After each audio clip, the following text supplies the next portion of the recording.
সীমান্ত দিয়ে অনুপ্রবেশ করে সিলেটের ১৪ যুবক ভারতে আটক হওয়ার খবর পাওয়া গেছে। ভারতীয় সীমান্তরক্ষী বাহিনী বিএসএফ তাদেরকে আটক করে সে দেশের পুলিশের কাছে হস্তান্তর করেছে। আটককৃতদের মধ্যে ১৩ জন সিলেট জেলার জন্তাপুর এবং একজন গোয়াইনঘাট উপজেলার বাসিন্দা বলে জানা গেছে।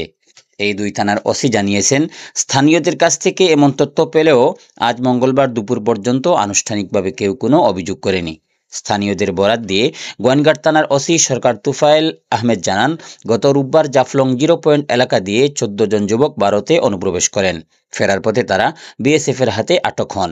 পরে বিএসএফ তাদেরকে ভারতীয় পুলিশের কাছে হস্তান্তর করে।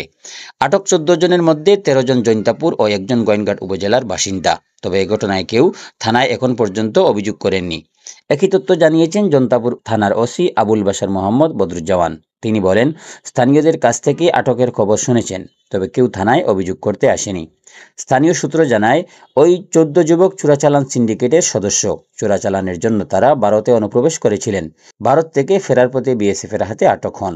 চোরাচালানের সাথে জড়িত থাকায় থানা পুলিশকে বিষয়টি অবগত করা থেকে বিরত রয়েছে তাদের পরিবার।